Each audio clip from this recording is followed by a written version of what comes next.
Hello, good afternoon, good morning, good evening, and welcome to the next installment of the Nature of Fashion series. Today we're going to be talking about the Fashion Pact Blueprint, which is essentially a foundation for you to make effective biodiversity strategies as we move forward with the work. Before we get started, I just wanted to go ahead and remind folks that this is a GoToWebinar. You should have a chat box up at the control panel to the right of your screen. Go ahead and use that chat box. We've got a lot of exciting information coming your way throughout this entire series, and so I expect there will be plenty of questions. So be sure to use that function. We'll also be having a discussion session at the end of the presentation. So today's agenda, we've got a really exciting announcement that Bambi Semrock from Conservation International is going to go over. Then we're going to go ahead and talk about the Biodiversity Blueprint. So if you remember, when you initially set out and joining the Fashion Pact, you committed to signing onto a biodiversity strategy by the end of this year. Given the complexities of this year and the complexity of biodiversity, we've now changed that into a biodiversity blueprint commitment, and that is essentially a roadmap of what you will need to do to create that biodiversity strategy for the coming year. Then we're going to go ahead and have a questions and discussion session, and then we'll get into a little bit more detail on the Jeff project, which will be launching in January, and then we'll go through some next steps of what you guys can expect from us, and then also some things that you can do to prepare as we move into this exciting new year. So with that, I'm going to go ahead and turn it over to Bambi Semrock, who is the Acting Senior Vice President of the Sustainable Lands and Waters Division at Conservation International. Bambi? Thanks, Katie, and good morning, good afternoon, good evening, everybody. It's great to be with you today, and thank you so much for joining us. We're really excited to reach this milestone in this process where we have the funding now secured to move forward with this amazing scope of work. As most of you know, probably all of you know by now, we've been working over probably a year now to actually get the funding needed to work with all of you on this amazing biodiversity agenda.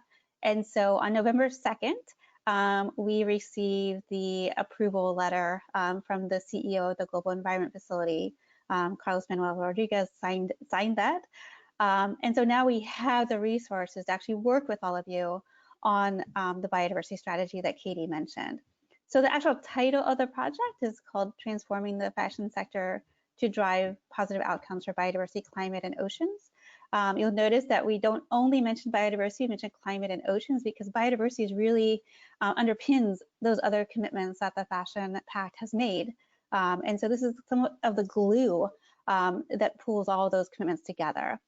And so our objective with this project is to develop, implement these effective tools and resources that you'll need to really enable you to develop those biodiversity plans that help us also deliver on the climate and ocean commitments that you have.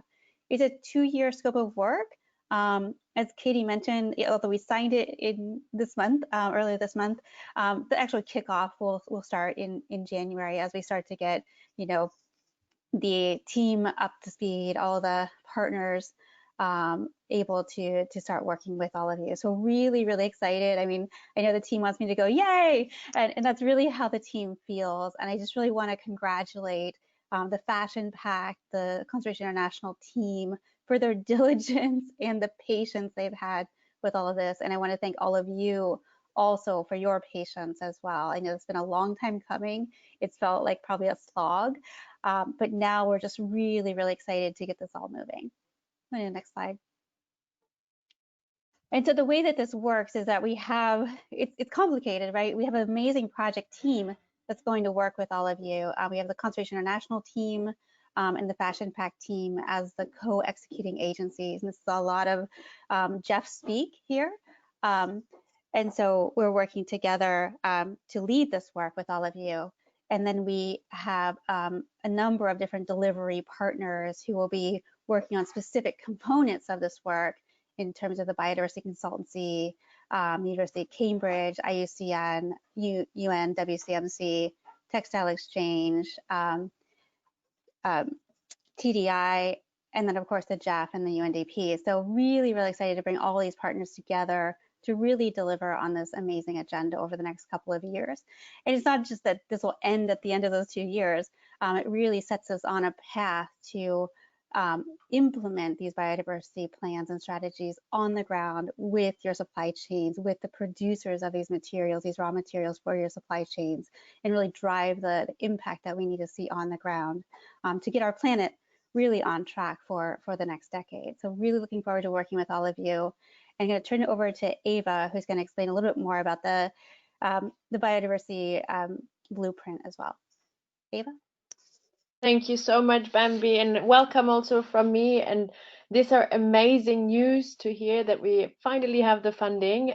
It's the first time that the industry puts biodiversity on such a high priority. And now we have the JEF funding, which with $2 million allows us to really bring the best experts to you. And we really can jointly work on this together and make a move to this. So this is super exciting news. And thank you very much also to the CI team, without whom obviously this would not be possible.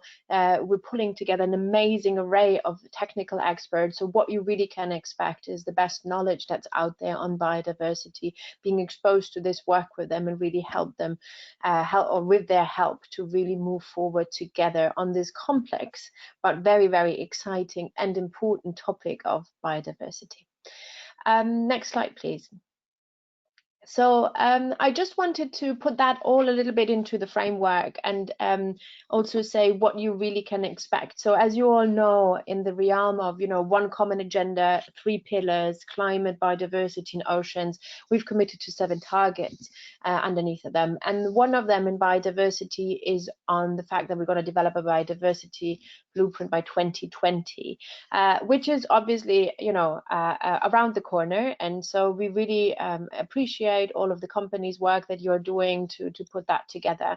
However, we would like to, from the Fashion Pact, propose you also an approach where we can work together to achieve this. And so what we propose you is collectively to commit on a blueprint, which is basically, a plan to work together and commit working together with these experts that we just mentioned, with CI and other external experts, and the funding of the JEF throughout the next year.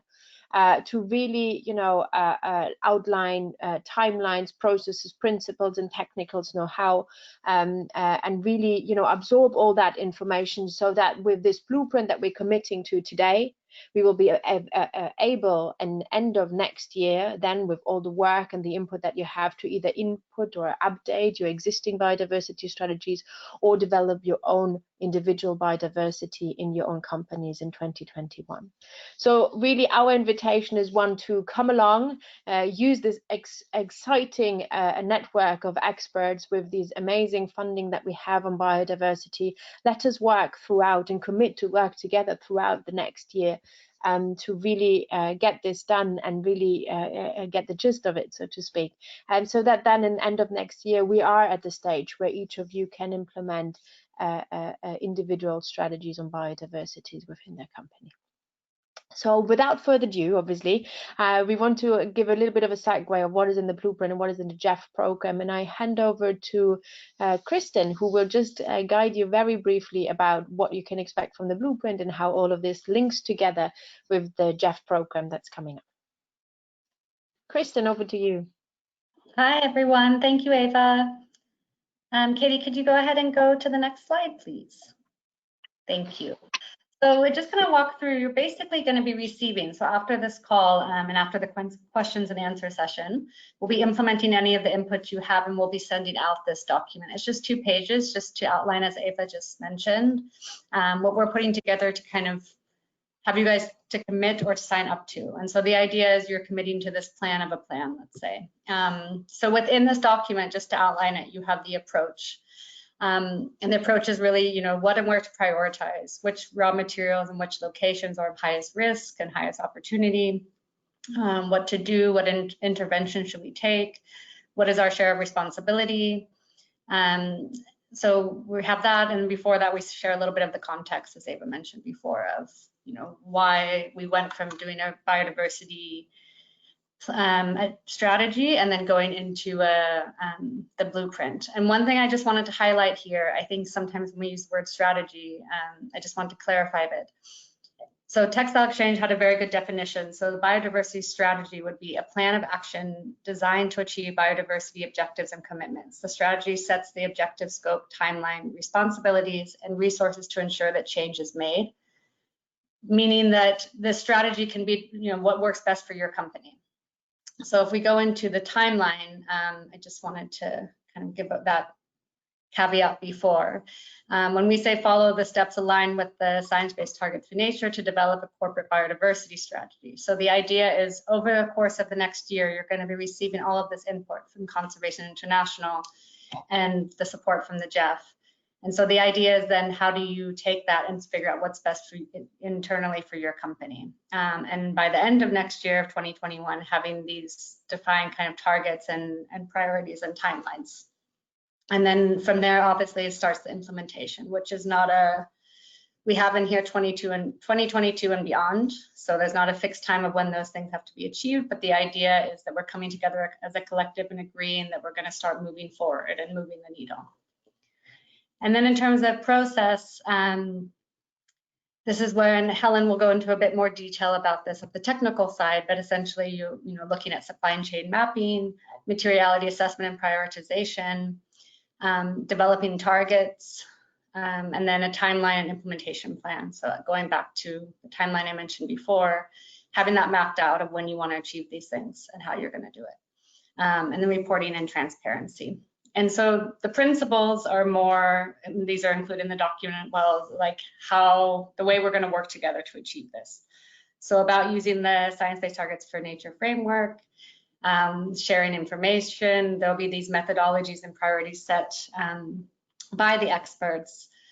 But then how do we interpret that? How do you apply that into your own company? So these are the things that will you'll get support with this going forward. So now I will go ahead and hand this over to Helen. And Helen will give us a bit more detail about. Maybe Christian, just quickly, should we ask if there are any questions? So please, if you have any questions, just put it in the chat box as Katie great. wrote. But again, if there are any questions or anything, please don't hesitate to ask them. And thank you so much. Yeah. Thanks. Hello, everybody. Have we got any questions? No questions coming through yet. Thanks. Eva, Kristen, Bambi, Katie, very happy to be here with you, and I'm really happy particularly to be talking about the GEF as an actuality and a real thing rather than we hope this will happen, which you've heard me say many times. So what I want to do now is go through with you a little bit of background on GEF and the proposed program of work, and then the next steps that you can be thinking about individually and collectively, and the next steps that we'll be doing sort of at a more technical level, so that you sort of got a frame of reference about what's happening in the coming months, but also what you're in for in the coming year or two, with signing up for your plan of action and your plan for a plan, which is the blueprint. So let's start going through that with the next slide first. Firstly, let's go through the Global Environment Facility. So it's the largest donor in the world for environmental programs. It is about $4 billion every 4 years. They do what's called a replenishment, and it comes from donor countries, and it originated from the 1992 Rio Earth Summit. So what's important for you to understand about the GEF funding is that it is this public money that comes from governments and donors. So there's actually quite a lot of procedure, which you've sort of experienced indirectly in the process that took for the approval over the last several months. But there's a reason for that. There's a lot of due diligence and a lot that needs to go through, a lot of steps and gateways that need to go through because this is public money. Next slide, please. One thing on the replenishment though, it is up until 2022, this current amount of money that the GEF has and allocates to projects. And as of 2022, there'll be another replenishment, the 8th replenishment.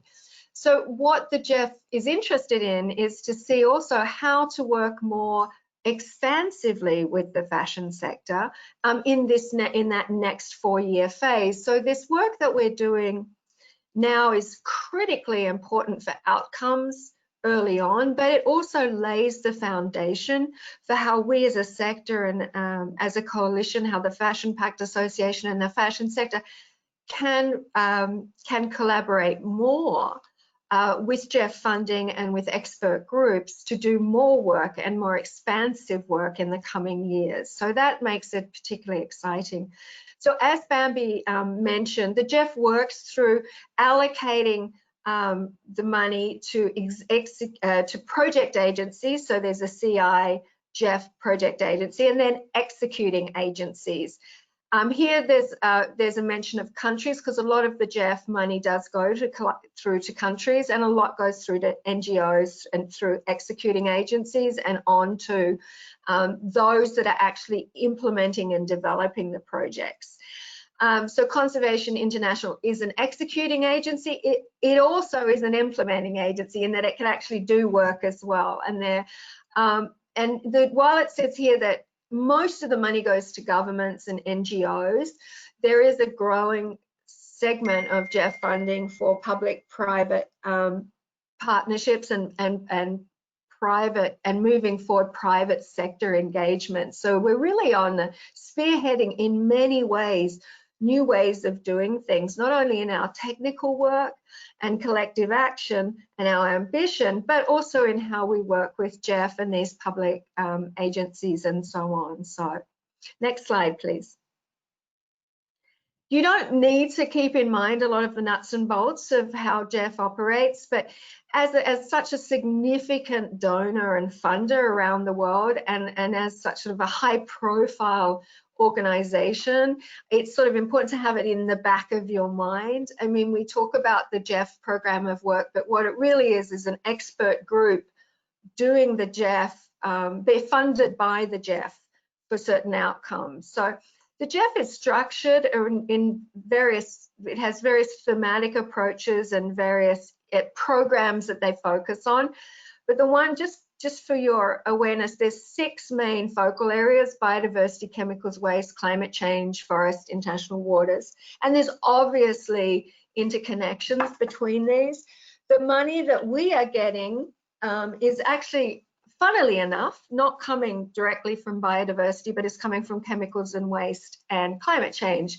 And that is a recognition of not only how the GEF decided to allocate funding for this project, but it's also, there is an interconnectedness of how chemicals and waste is managed and biodiversity outcomes as well as climate change. So just again, something just to have in the back of your mind. It's not that relevant to sort of day-to-day action, but I wanted you to be aware of this. Next slide, please.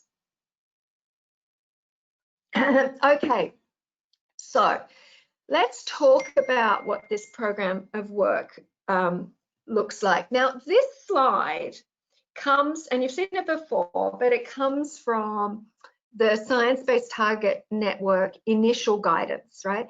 But the reason I put it up is not just because of that, it's because it outlines a very practical and logical approach to setting any type of sustainability strategy or strategy in general. It is not something that's specifically adapted for biodiversity. It is just a logic of decision making and building a right approach. So I just wanted to highlight that, because the backbone of what we're proposing to do over the next 2 years, of course, it has a focus on biodiversity outcomes and outcomes that will help for climate mitigation and ocean conservation. But it is the way we're going to step through what we do is a pretty sort of standard way of developing a corporate approach. And this has been reflected in, if you look at the Natural Capital Protocol, the Science-Based Targets, and many other sort of change management frameworks, it goes through this. I mean, the first thing is you've got to figure out what the problem is, what the challenge is, and understand what your role as a company in this case is in this challenge. What is the impact that I have? Where are the risks? Where are the potential impacts? What is it that's happening in my business that I need to pay attention to? And then once you've got that information, you move into, well, okay, there's a whole lot of things going on here. I can't do everything all the time at the same time. What do I prioritize? How do I prioritize? What is, the most important things for me to work on? And then you start looking at, well, okay, what am I already doing? So we're up to 3. What am I already doing that I can build on? What extra do I need to do? Where am I at? And so on. So it's a reflection of, well, how does this biodiversity work complement what I'm already doing? And where do I need to do more? And then we start thinking, okay, given that situation, there's the context in my company. I know where my risk and impacts are. I know that these 3 or 4 things around forests, around agriculture, around chemical management are probably the most important things for me to focus on, and at least initially. What am I going to do around setting targets for that? What am I going to say as a company that I am going to achieve over the next year, 2, 5, and what actions am I going to do to reach those targets? And so that's that phase there. And then there's, of course, tracking, reporting, figuring out if you're actually meeting the targets, and so on.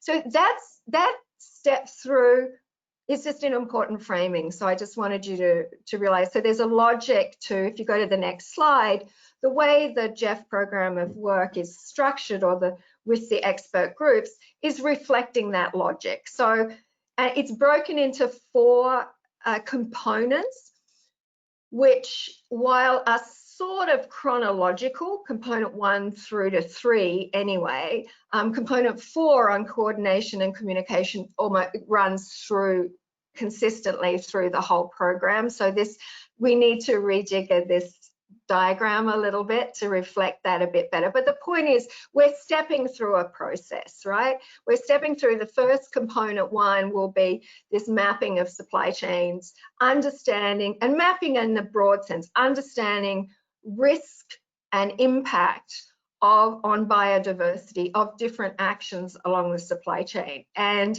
methodology and approaches and decision trees will be developed for you to then sort of use yourselves. And we'll also be doing generic analyses to say, well, we've done an analysis of certain groups of, what the fashion sector potential risk is on biodiversity in different parts of the world and different supply chains.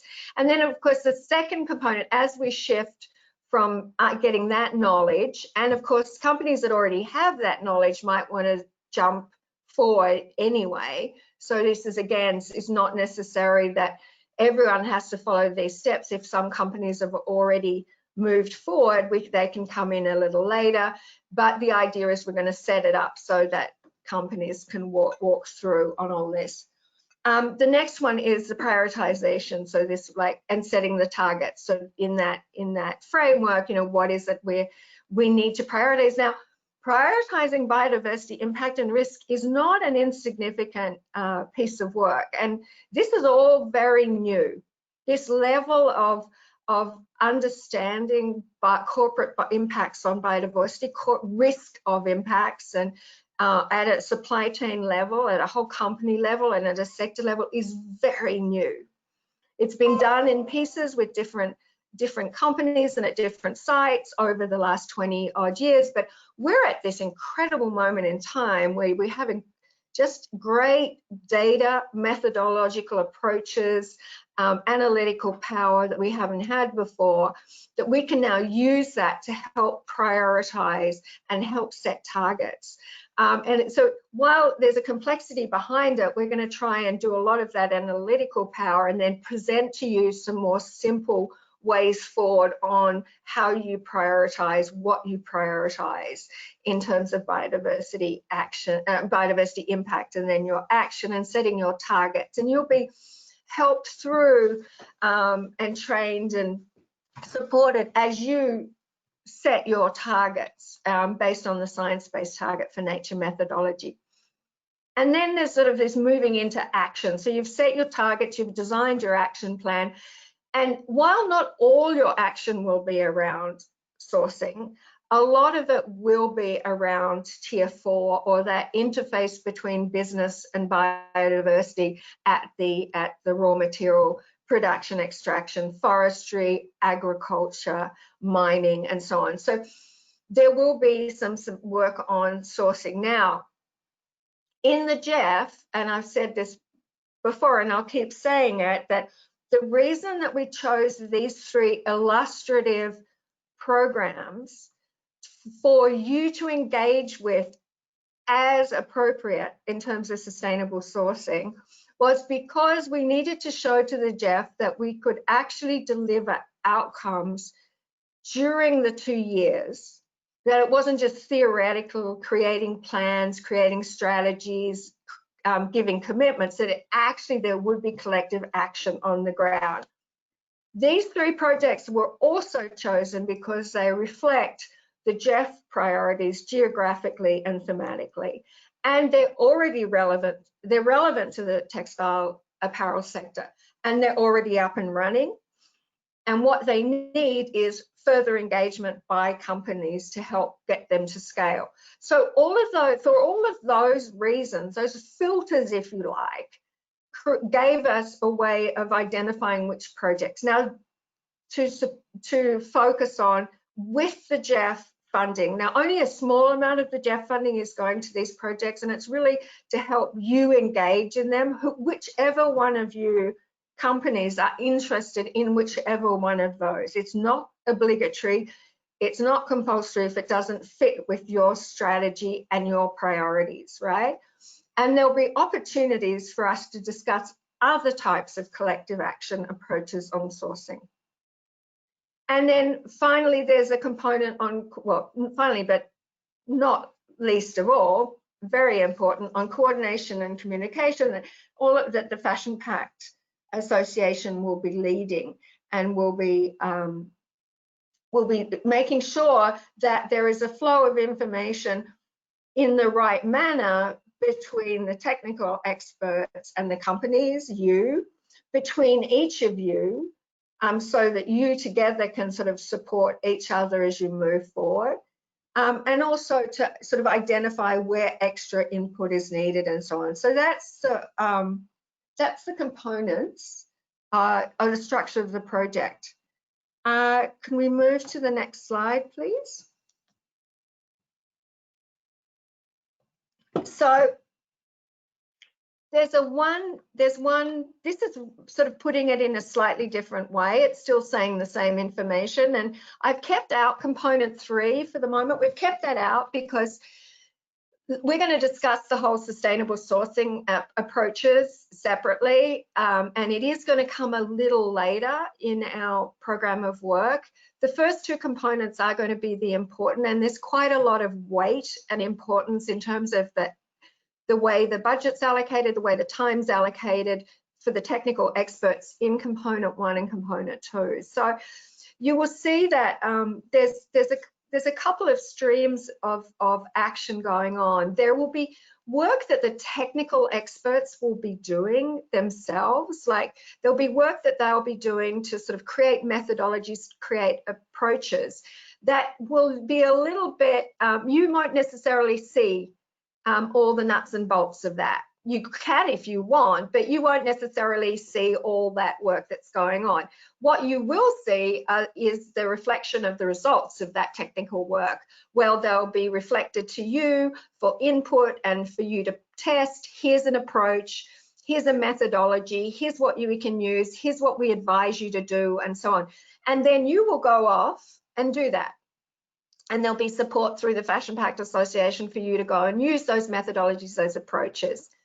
There'll also be, the experts will be doing, and as I said before, analysis so that you can see sort of generic level illustrative analysis of, oh, biodiversity impact in cotton supply chains, or biodiversity impact in different, viscose supply chains, potential biodiversity impact globally, or the type of biodiversity impact that the sector has in certain parts of the world. We'll be doing these analyses so that will help you also think, oh, that's interesting.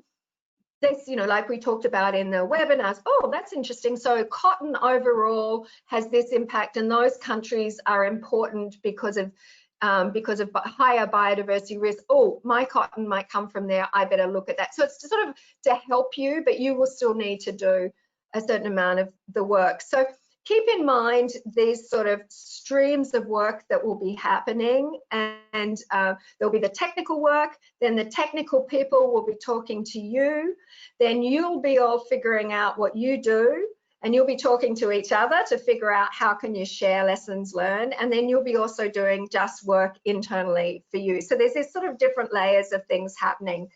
So there's a lot of moving parts in this program, but we're going to try and keep our communication open and fluid so that people know what's going on at any given moment. And it goes through here some of the other things that in component 2 and 4 about what the technical activities will be doing with the GEF funding, and then what you'll be drawing on from those and doing. So I hope that helps outline a little bit the sort of the different flows of the work. And we'll keep going through this with you so that it's clear. Next slide, please. Okay, so because of the GEF funding and it's public funding, and we have to be held accountable for certain outcomes. Now, in the GEF program of work, there are certain things that we certainly need to report on. We need to report on how many Fashion Pact companies have done work on biodiversity, how many analyses were done, was the methodology developed. We need to tick all those boxes of those sort of outputs. But more broadly, we need to also be able to articulate what did we do in the world to have an outcome on biodiversity and climate. And we've suggested that these are the indicators that we would like to reach. This is the indicators that we're going to have an impact. These are the that we would have to report on. Constantly, the experts drawing on what you're doing and information from you, we will report on how we're doing towards these indicators. Again, these are sort of indicators. Jeff has a standard set of indicators and outcomes that they're expecting, and from their funding.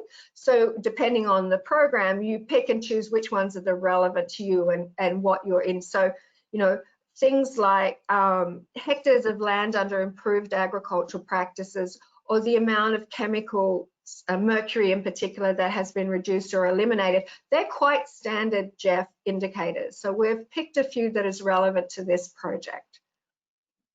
Okay, the important thing about indicators and tracking is that we will need to make sure we understand where we're at currently, our baseline, and we will be tracking throughout the project. So we'll be seeing from you where you're at different stages of this process of setting your biodiversity strategies, where you're at in terms of commitments to more sustainable sourcing and so on. This is a lot of stuff you would want to report on anyway to show progress as individual companies and as a collective, and we'll be gathering that and packaging it so we can articulate back to Jeff what we've accomplished, and the Fashion Pact Association will be really helping do a lot of that work. Thank you. Next slide, please.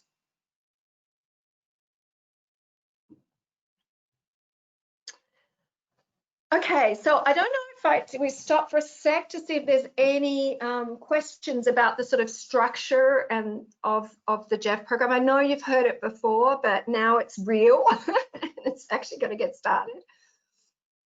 Katie, is there any thoughts on that, or will I move into next steps?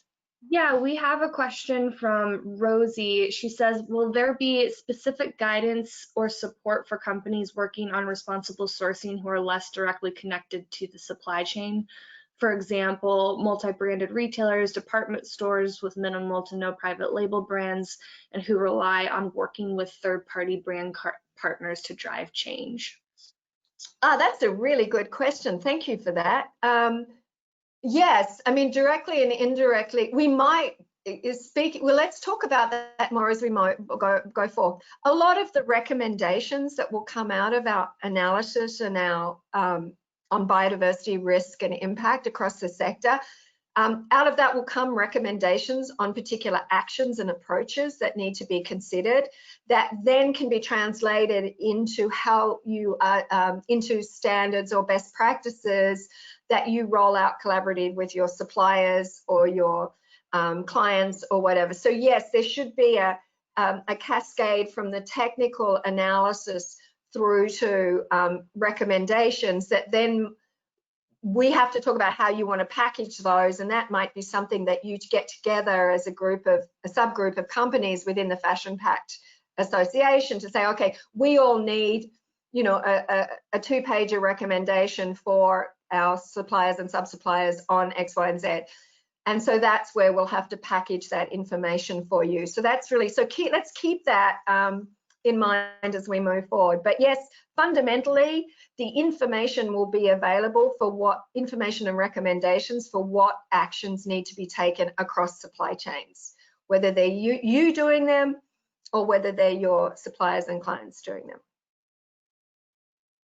Great, thank you. And then from Pierre, he actually asked this during the blueprint section, but I think there's probably an answer for the Jeff project as well. But he asked, can you precise the level of engagement needed? So maybe we could do it for both the blueprint and the Jeff. Yeah, Ava, do you want to do that? Yeah. And maybe I can jump in and you can obviously complement after that. But I mean, overall, obviously, as I said, right, this is at your disposal, basically, right? And it's really up, obviously, also to see where you are in the journey with your own company on biodiversity, whether you already have a fully fledged biodiversity strategy or you're at the beginning. Again, this is really just an opportunity to hear from all these experts and really work together on these issues that we are. The Jeff program is going along the 5 steps along with the SPTN framework. So it's nothing that, you know, we just invented on ourselves. It's a scientific approach to biodiversity. And obviously the idea of the Fashion Pact, as it always is that we can all benefit by actually pushing the collective towards this. Again, I said this already before, but I think in biodiversity, it's even more relevant than for our other pillars. Many of us are at the beginning of the journey on biodiversity. Biodiversity is a hugely complex topic, right?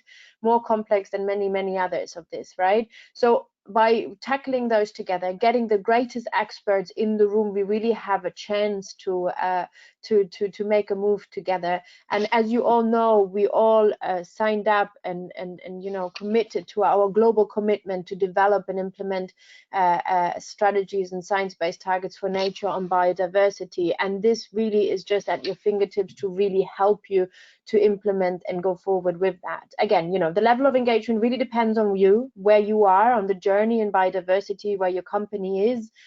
I just can encourage you to use these expertise that you have for free for you at your availability and really make use of it as it makes best sense for you in your company. Helen, Yeah. I'll let you compliment. Yeah, just no, great. Thanks, Eva. Just to build on that, we are, and I'm going to get to this in the next steps, we are going to create a type of a work plan over, we call a mother work plan, where we're going to have every bit of activity noted about what's happening. And what will reflect back to you is a type of work plan that you will see at any given month what is happening and what, you know, you could be thinking about doing, where you will be engaging. And remember, I said, so you'll be engaging in different types of webinars, in different types of workshops, in different types of communication events that Fashion Pact Association will help set up. So there's the technical ones where the technical people will say, hey, here's our new methodology. What do you think? Try it out. And then there'll be some follow-up. Does this work? So there's that sort of technical to you. And then there'll be, like I say, you'll be speaking with each other to say, hey, well, I tried that and that didn't, what do we think? And we need to go back, and there'll be feedback. So there'll be a series of discussions and workshops that we set up for you to speak amongst yourself. And then of course there'll be the work that you're just doing in your company, and that'll reflect back. So we're going to set up points very regularly along the next 2 years, like almost monthly, there'll be some point that you can engage. And if you on either learning technical, or to share lessons learned, or share challenges, or refine your approaches. And how those are structured is we don't know yet. It's going to be dependent on you working with the Fashion Pact, when you're going to say, hang on a minute, we need to work into subgroups here, because we want to work on this particular aspect of the methodology is really hard for us or something. So we've got to be very sort of nimble, and we from the technical side open to what your needs are, and you have to be very articulate to us what your needs are as we go through, and we've got the flexibility into the program that we can adapt to your needs. Yeah, maybe just to build on that, Helen, that's a super important point, right? So, you know, there will be a lot of technical information coming towards you, and there's also, you know, one part of the program that, you know, then focuses on trying to put you guys together, exchange in workshops in smaller groups to really think about what that means, and help also you to get questions answered that you have from the experts. And so, and this one, for example, we want to work with the Cambridge Institute for Leadership that really help us then to, you know, also help you along with all these technical experts. There is this part, and that Helen already said, where obviously you are the experts within your brands, you need to implement that within your brand, and that is obviously all in your responsibility. But where we can help to really move together, where the majorities of our members have an interest, a question, or any you know, a particular area that they want to move forward, that's something where we obviously can look into collectively. Great. Thanks for your questions. We are sort of building the plane while we're flying it a little bit, but we've got some really great pilots, so it's okay. Don't panic. What's the first time anyone ever done that in an industry, right? So I think, you know. Oh, yeah, it's very new and exciting. And I'll have to say, I just want to, just by sort of step back on context, I've been on the informal working group on Task Force for Nature-Related Risk Disclosure. That isn't a mouthful, but you know, there's a climate risk disclosure task force that is setting the rules of the game for what companies disclose on climate. There's a new one being set up for nature. And just today they were saying how they've never seen an alignment before like there is now between the data that's available, the investment community that's interested and willing, the standard setting bodies and benchmarking bodies that are willing to and ready to align and put biodiversity in their benchmarks and standards. And so there's a broader context out there where a lot of that is going to really reflect on you as companies on how you're going to be held accountable for nature-related risk, and you're getting positioned. And in this meeting, we're saying how this is all very new. This alignment and this focus is all, and it's coming together in a way that's very powerful because we have the data and the information as well as the willingness.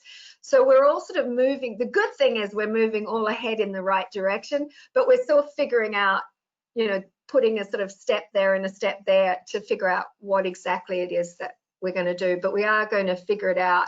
And the nice thing is that there is this sort of force all moving in the direction of understanding biodiversity risk and impact, doing something about it, being rewarded, held accountable, but also being rewarded for doing the right actions. So on that note, let's just go to next steps. Now, there's 3 different sections to my next steps. The first one is around what is it that you're actually going to end up doing? I mean, we talk about targets, we talk about the theory of change and the sort of, the framework that we're all agreeing to.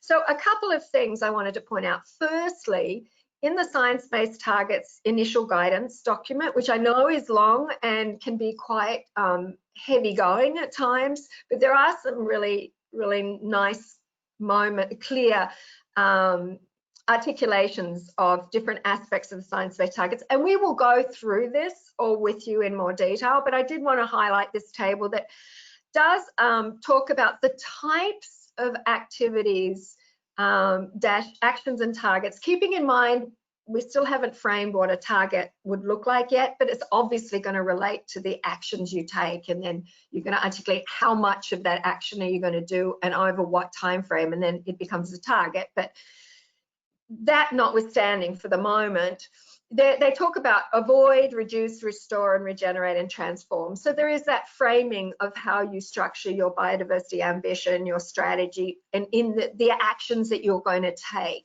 to reduce, avoid, reduce your impact, but then move forward to restore and regenerate. So these give you some ideas of the types, examples of the types of things, actions that companies can take that go under those avoid, reduce, restore, and regenerate and transform. Just to start giving you a little bit of a taste of what we're talking about. Now, the important thing here is that while you can't just replace biodiversity with sustainability or sustainability with biodiversity, you can't say, well, I have a sustainability strategy, therefore it is a biodiversity strategy, because up until this point, we haven't really looked specifically at biodiversity impacts. We've sort of looked at them indirectly through a lot of our sustainability work.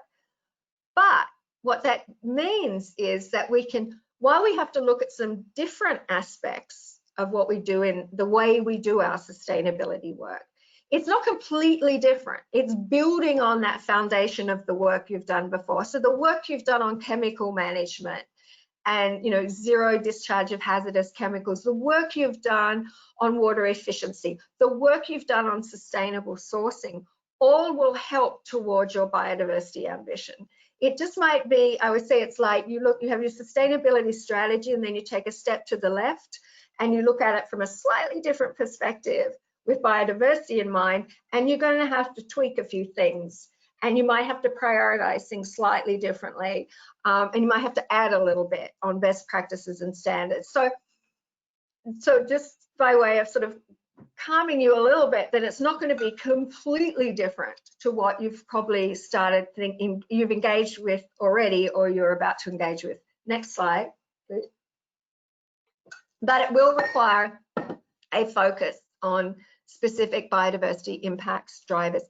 And the idea that if we want to go to net positive, say you want to say, I want to be nature positive. I want to move from where I'm having all these impacts to being nature positive. If you step through this avoid, reduce, restore, regenerate, transform, it helps you to articulate getting to what nature positive now means. Now, of course, within each of these actions, when we set targets, those targets will have to be really pointing you towards really actively reducing, avoiding and reducing your impact. So it can't just be a portion of your impact. You really have to take that in consideration if you want to get to. So that's where the target setting is important. How much you do and by when do you do it is an important element of the target that we'll have to work on together. But what you do are these examples here under avoid, reduce, restore. So just by way of sort of framing in your mind, oh, you know, I can draw on some of the work I'm already doing, and I can build that out a bit more, or I can add some extra work. So that's sort of for you to start thinking and understanding a bit getting a bit more tangible about what it is you're actually going to be committing to under these targets and this biodiversity ambition. Next slide, please. So the other thing, this is the next section, so that sort of give you some ideas of the flesh on the bones, if you like. What is it that you can start doing to prepare? And a lot of you have already done this, and a lot of you are in the process of doing it, and this isn't really nothing new, but you know, remember that arc of the actual steps you have to go through and understanding, assessing and prioritizing. There's a certain amount of knowledge that you have to have about your own business. Now, if you know, so where stuff comes from, what's important to you as a business, if financially in terms of materials, and so on and so forth. We've talked about this before, and you know, you can't avoid this. You have to have some knowledge of your supply chains to get to a comprehensive biodiversity strategy. Now, and particularly to the question that you asked earlier, of course, it can be very difficult to get all the knowledge and data that you need. So we will be setting up ways for you can make general recommendations, general actions based on what you do know, even if you don't know everything. Obviously, the more you know, the more specific you can get on your targets, and the more, you know, the more focus you can get on actions and showing outcomes. But if you don't know that, there will be ways of doing sort of, you know, supply chain risk assessments, even if you don't know everything about your supply chain. But we do encourage, you really are going to have to do that internal work with your suppliers and sub-suppliers to figure out some location information about where things are coming from, as well as understanding what's the most important to you. And you know, if you don't, we've talked about this before, you know, biodiversity is very location specific, so we need to know where things come from to really, or where things are manufactured and what watershed they're in and all that, so that we know what sort of impacts are happening on the biodiversity there. So that is a really important piece. And I know it can be onerous and I know it can be challenging, but keep in mind, and we've talked about this before, that there are such advances in traceability and transparency, and there's such a demand for transparency in supply chains now, that you're going to have to do it at some point anyway. Even if it's not for your biodiversity strategy, it might be for your investors and your nature risk disclosure. So it is a piece of work that needs to get done. So there's a few things there that you can look over and think about as how I get ready to prepare for the biodiversity work ahead that you can do on your own, sort of in your own company. Next slide, please.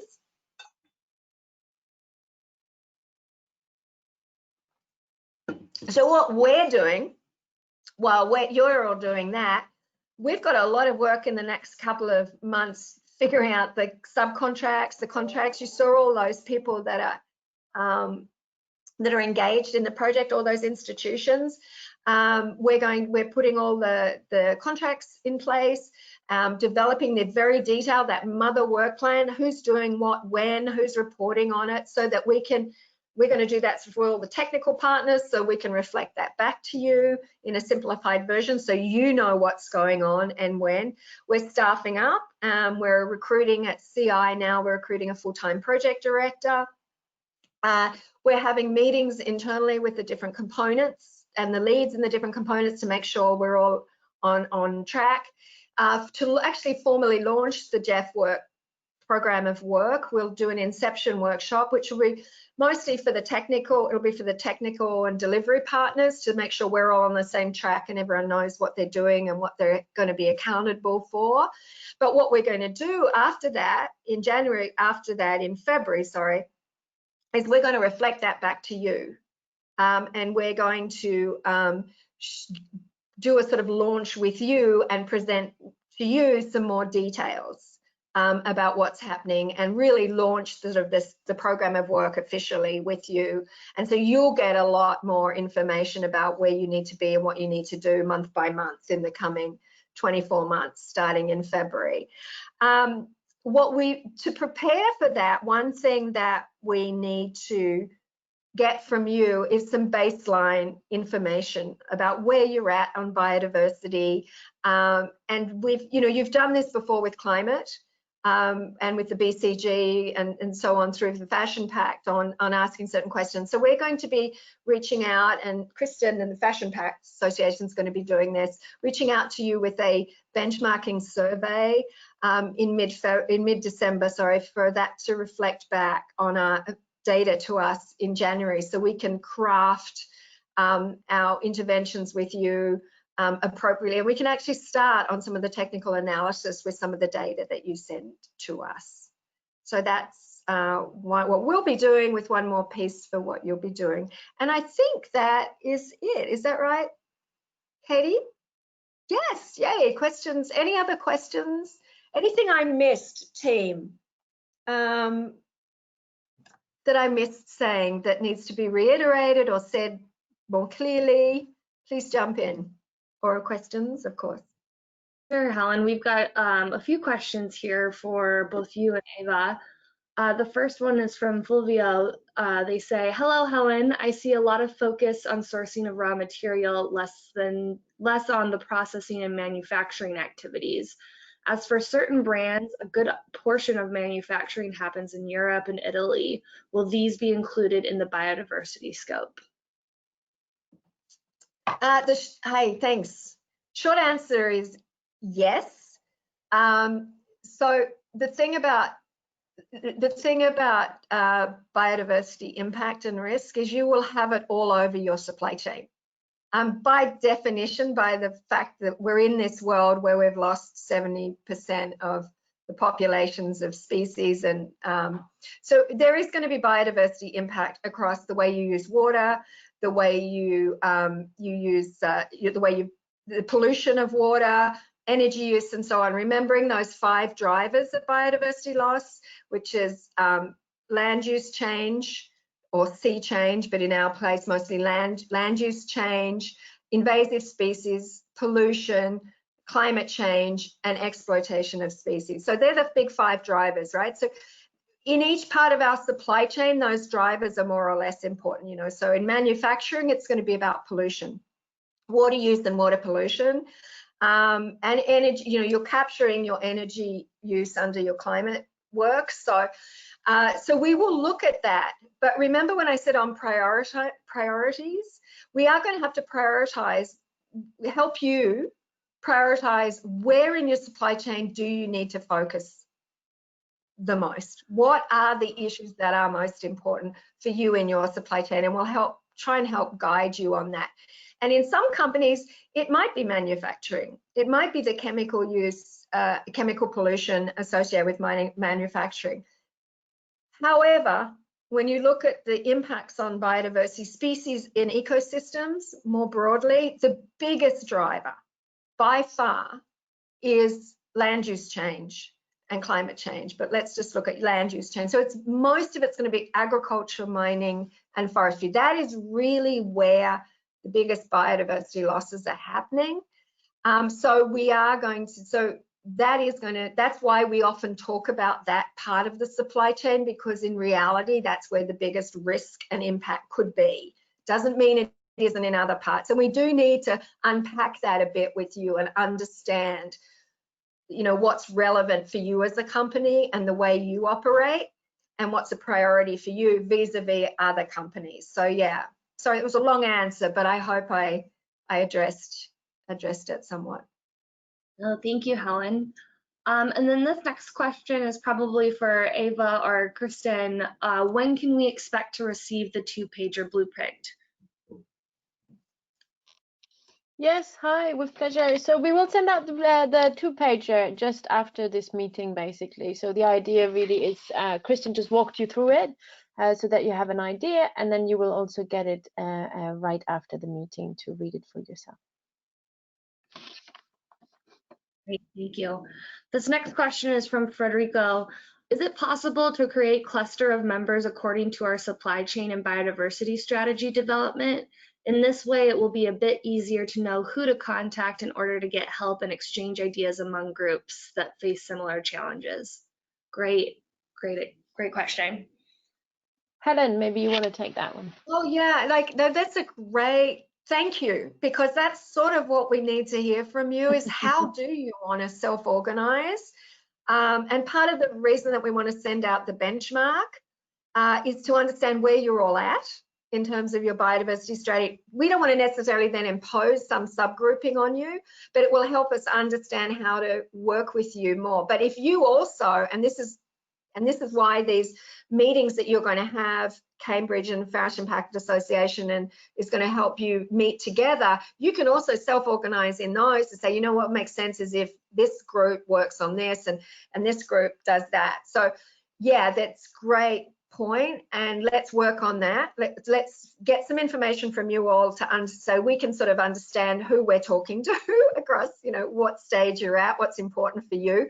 But you also will have those conversations across, you know, you without our technical input around what you think is important about how we structure our support to you. And that's why the Fashion Pact Association is so critical in all this, because they're going to help liaise between you and the expert groups and support you in what you need out of this. Is that okay, Eva, Kristen? Did you want to add on that? No, absolutely. Yes. I really think that also this benchmark survey will really help us to also understand again, where you guys are at, to really feedback. So really do take part and really answer honestly. So that will really help us to do that. You've seen how we did it a little bit in climate, where we, clustered these support packages according to where you are in the climate journey.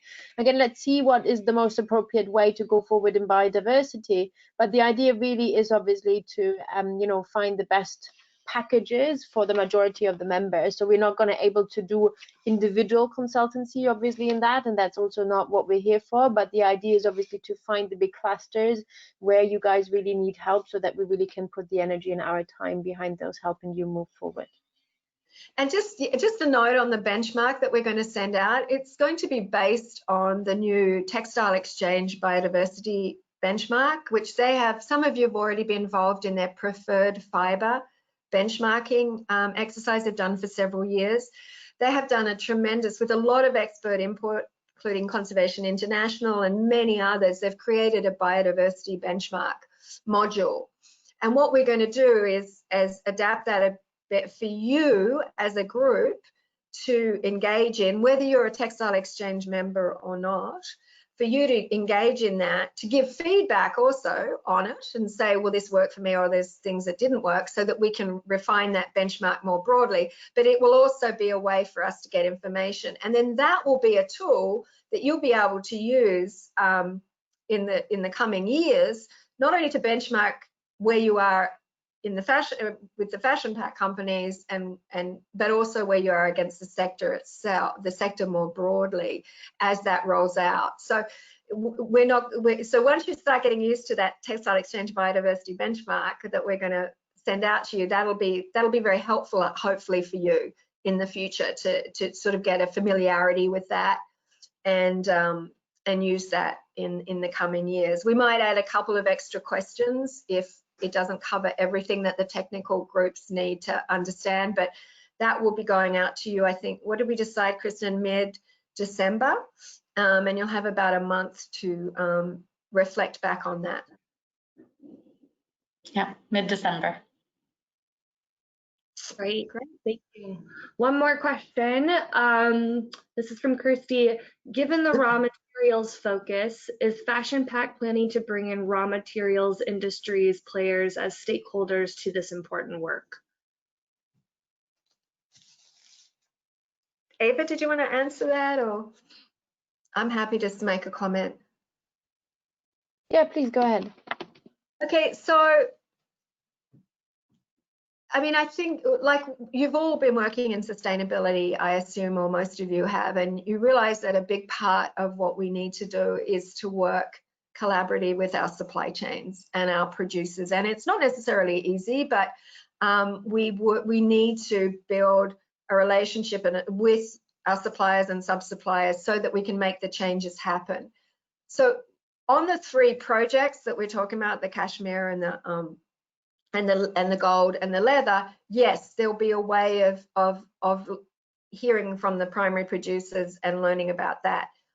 On other sustainable sourcing projects, if we decide there are other priorities, whether it be cotton or whatever, there are ways that we can bring in representatives of the primary producers and so on. So from a technical sort of implementation side, which is all I'll talk about, yes, it would be great to help facilitate building a collaborative relationship with your suppliers, sub-suppliers and producers, and we can sort of think about ways of doing that. But as opposed, I'll let Eva answer on the Fashion Pact side.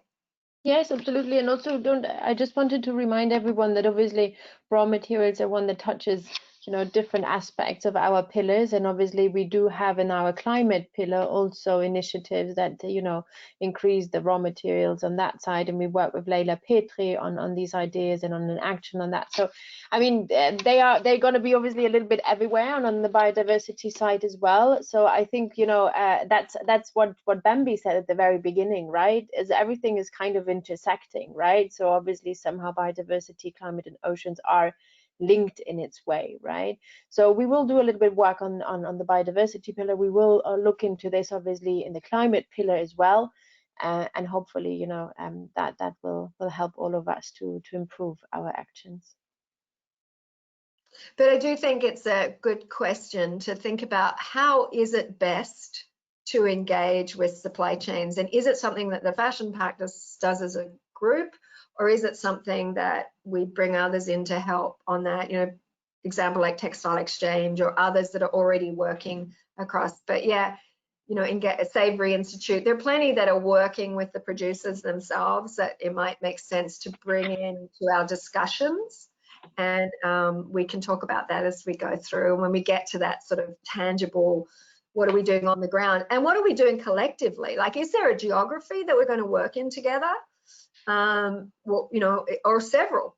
You know, are we all going to decide to implement something together in the next couple of years around sourcing? And then who do we bring in to make that work? Thank you for your questions. I love it when we have questions. Yes, Katie, are there more? Great. No more questions, but there was a suggestion that I'll just mention from Chelsea. She said, would it be possible to start sending the slides in advance of these meetings? It's always a lot of information and would really help with my note taking. So we can certainly start doing that. Also, just because I already received the question, so we will obviously send the slides as well after this, so you will have all of this. So no worries taking notes. Yeah, that does require that all of us have the slides figured out before 10 minutes before the presentation. So that's a good. Which is always the case, right? It's a good thing to push us to do, to be more organized a day or so before. Good point. Thank you. Okay, more questions? Don't hesitate, obviously, to put them in the chat, or otherwise, obviously, reach out to us in any way if you have more questions. Great.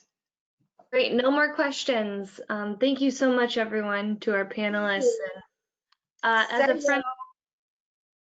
a friendly reminder, if you do have any follow-up questions, be sure to send them to our email, which is fashion@conservation.org. We'll be posting the slides, the recording, and as well as sending the blueprint around here shortly. Thank you again, and I hope everyone enjoys the start of their holiday season. Thank you. Bye-bye, everybody. Thank you. Bye. Thanks, everyone.